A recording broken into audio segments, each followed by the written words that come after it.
tardes, bienvenidos una vez más a su programa, el ABC de la Geografía. Como siempre, en nuestra sección de noticias nos acompaña la maestra en Geografía, Jenny Maritza Canunzul. Muy buenas tardes, es un placer estar nuevamente con ustedes.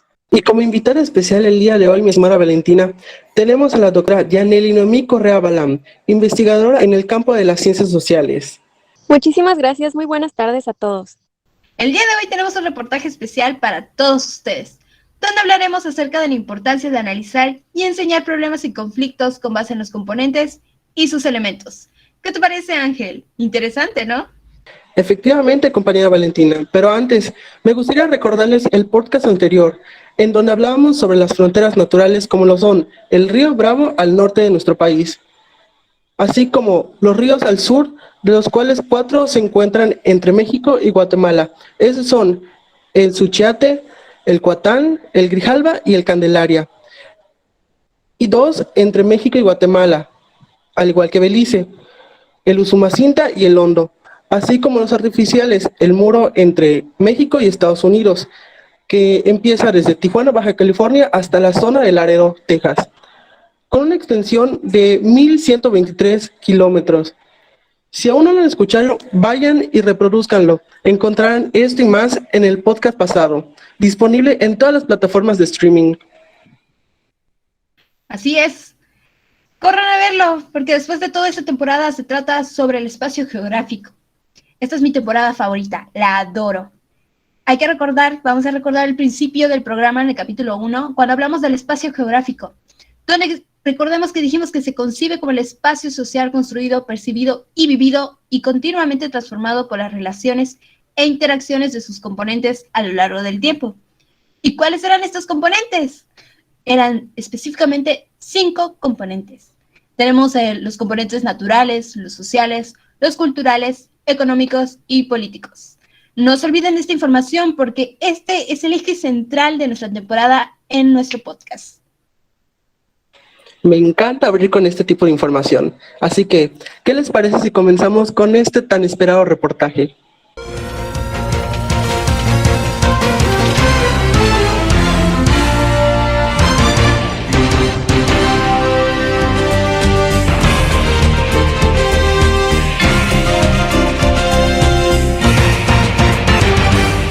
Como se ha visto en los últimos 20 años, los impactos de las actividades humanas en el medio ambiente, con sus múltiples consecuencias ecológicas, sociales y económicas, se han convertido en un tema central en el ámbito político y académico.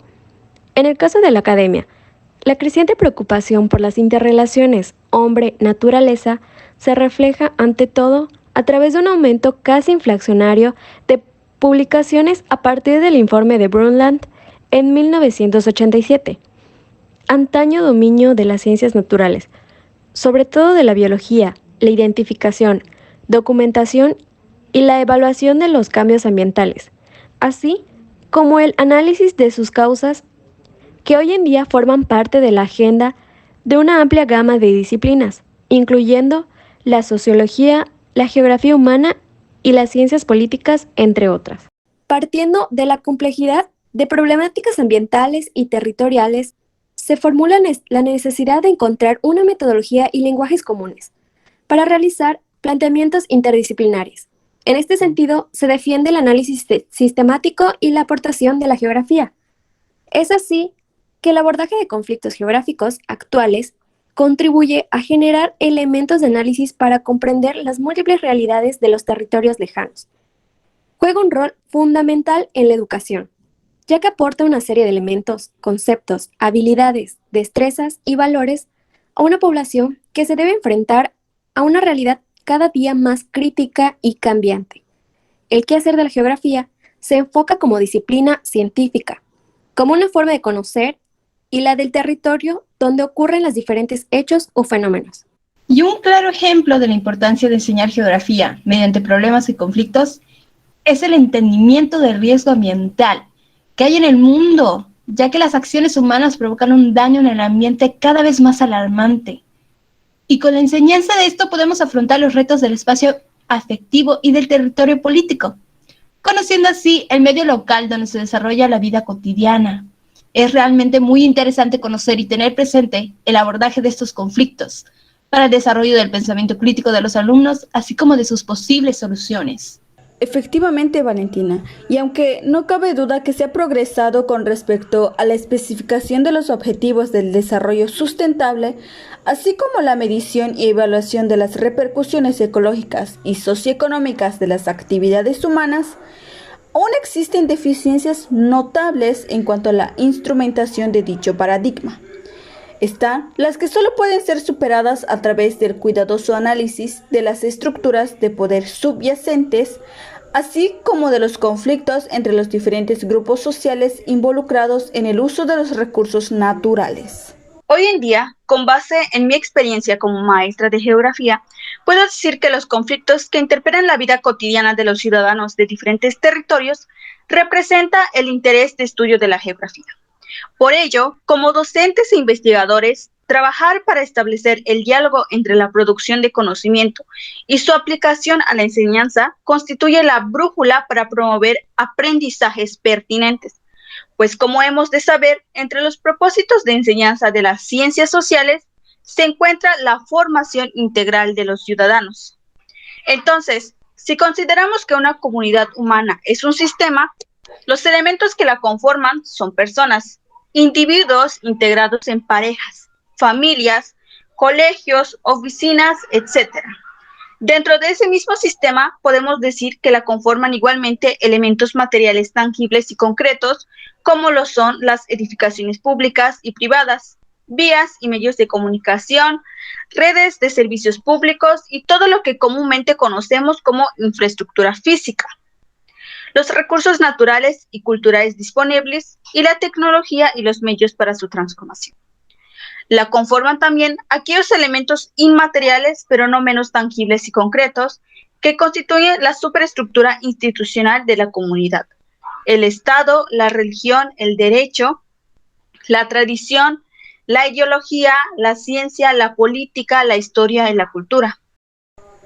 Y la conforma sobre todo la compleja red de relaciones formales y no formales, institucionales y de hecho intencionales o accidentales, previstas o causales, expresas o tácitas, ocultas o evidentes, que vinculan entre sí a los individuos o grupos de individuos y que los atan dinámicamente a los demás elementos descritos, a la infraestructura y a la superestructura, al medio ambiente cultural y natural de la comunidad.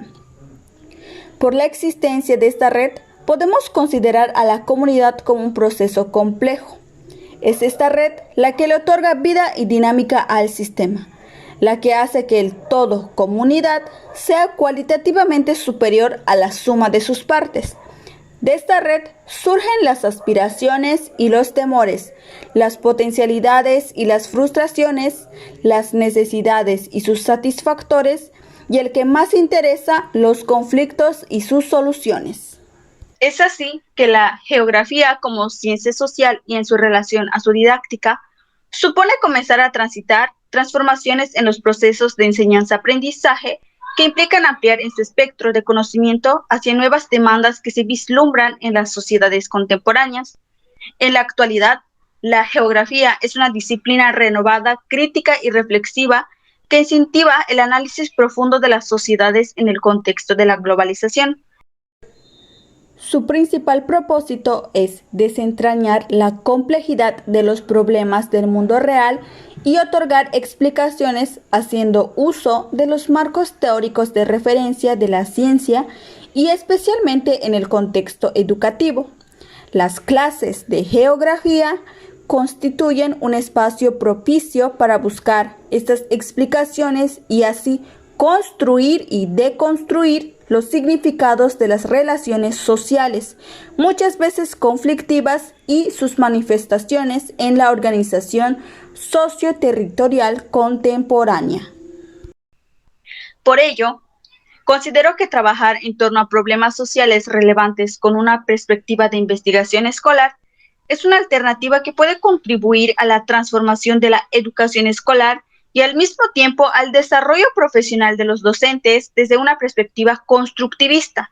Trabajar en torno a problemas es el planteamiento coherente con los supuestos de interrogarse acerca del conocimiento y de irlo construyendo en la interacción desde un enfoque social, crítico, ya que si lo consideramos desde el lado académico, son los problemas sociales y ambientales los que deben ser objeto de enseñanza y no el conocimiento como producto valioso legado por las tradiciones disciplinares y de conocimiento.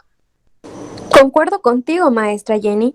Asimismo, desde un punto de vista teórico, los enfoques de la ecología política, orientados a los actores sociales, han demostrado ser conceptualizaciones adecuadas para entender con mayor profundidad las causas sociales subyacentes que pueden obstaculizar una GEA eficaz y percibida como legítima. En este contexto, vale la pena destacar que la ecología política no es un sistema teórico homogéneo, sino más bien un conjunto de variopinto de acercamientos teóricos, metodológicos provenientes de diferentes disciplinas, ante todo de la geografía humana, pero también de la sociología, la ciencia política, la economía y la antropología.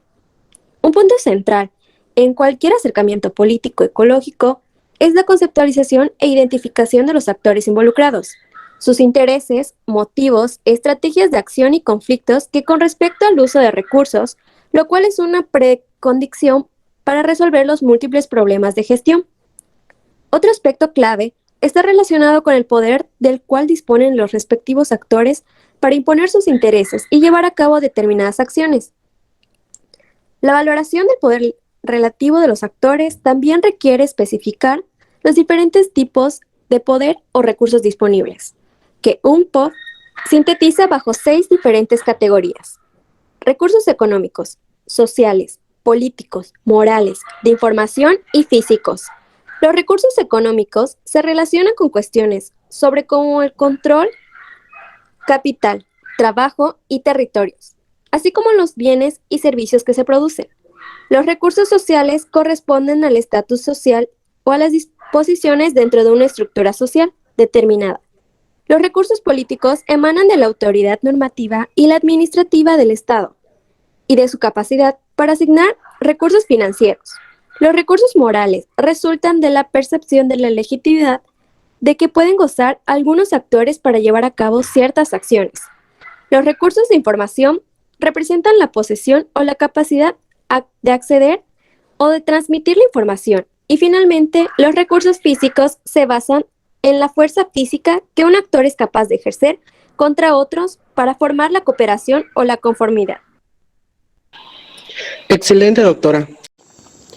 Así, como el saber geográfico siempre ha estado bien dispuesto para establecer conexiones con otros saberes, y los principios geográficos han facilitado las relaciones con los objetos de estudio y con los establecidos por otras ciencias. La geografía, al estudiar elementos, factores y características de los mismos y todo tipo de relaciones usando métodos deductivos e inductivos, analíticos y sintéticos, no han tenido mucha dificultad para introducir en sus trabajos el análisis de sistemas concibido al medio, al paisaje, a las regiones, al territorio, como conjuntos de sistemas. También, en el espacio geográfico, consideraron sus características, la extensión e intensidad de los fenómenos, los flujos, las relaciones, perspectivas, formas, tipologías, organizaciones y paisajes. A diferentes escalas espaciales y temporales nos ocupamos de lugares y paisajes de diferentes localizaciones en sentido absoluto y relativo, de las diferentes áreas, de las estructuras existentes con su finalidad y de los posibles sistemas que se configuran en distintas realidades, teniendo en cuenta lo que representan para la sociedad. Bueno, Valentina, ¿tienes algo más que decirnos sobre el análisis geográfico? Pero por supuesto que sí, mi querido Alexis. Sobre todo quiero recalcar que en los aspectos tradicionales de la geografía general se presenta como nomotética, es decir, que llega a una comprensión general y busca la obtención y la aplicación de leyes generales que abarcan a toda la población. De igual manera, esta geografía general es sistemática y analítica. Y la geografía regional se presenta como ideográfica, integradora y sintética. Y en la actualidad, El análisis y la síntesis se unen perfectamente en el análisis sistemático, en el que nos interesan los elementos y factores presentes en un objeto de estudio.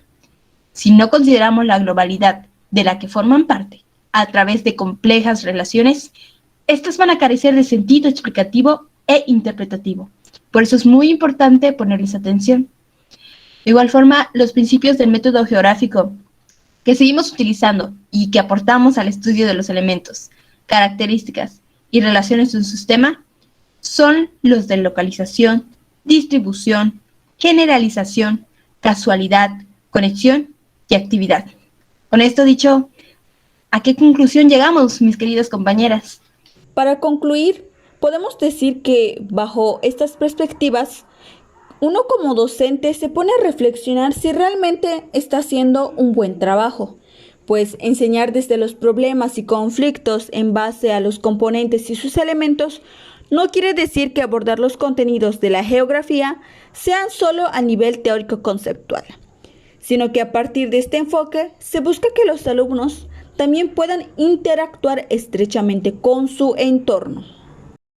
De allí que algunos autores plantean que para poder entender desde estos planteamientos hay que interpretar y analizar la compleja problemática ambiental, combinando el análisis descriptivo y el interpretativo, el cual dice que permitirá conocer y detallar los elementos y características presentes en determinadas cuestiones ambientales y territoriales, identificar sistemas y subsistemas, buscar causas y comprender las relaciones aportando posibles soluciones, es decir, llevando a cabo un análisis sistémico del medio ambiente y del territorio.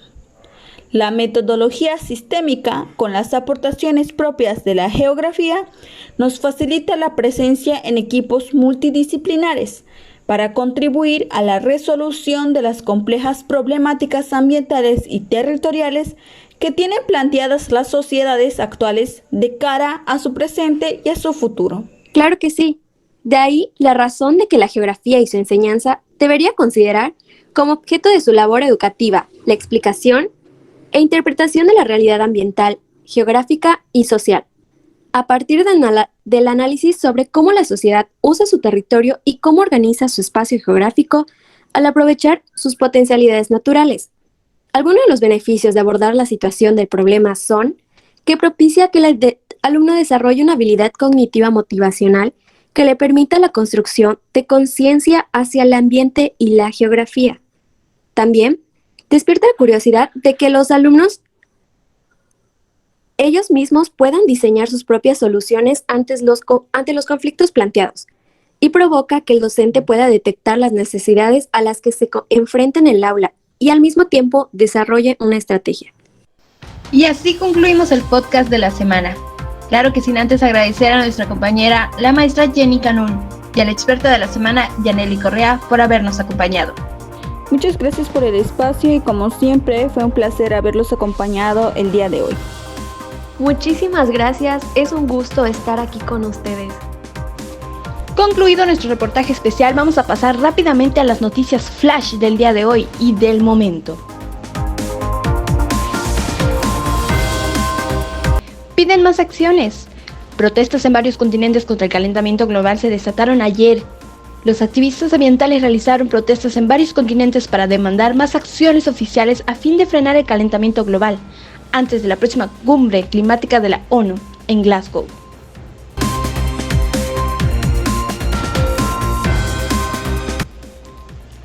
Aún lejos de acabar, la OMS afirma que la pandemia terminará cuando el mundo lo decida.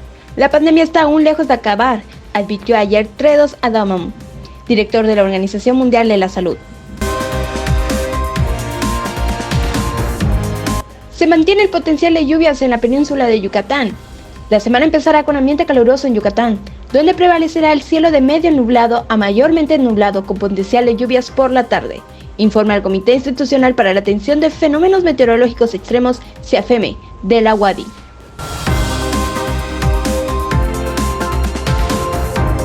Muchas gracias al público por prestarnos estos minutos de su tiempo. Los esperamos en la siguiente semana, el mismo día y a la misma hora. Recuerden que esta temporada en nuestro canal tendremos nuevas sorpresas, así que por favor no se olviden de sintonizarnos. Hasta luego, espero verlos en el siguiente capítulo. Les mando un fuerte abrazo.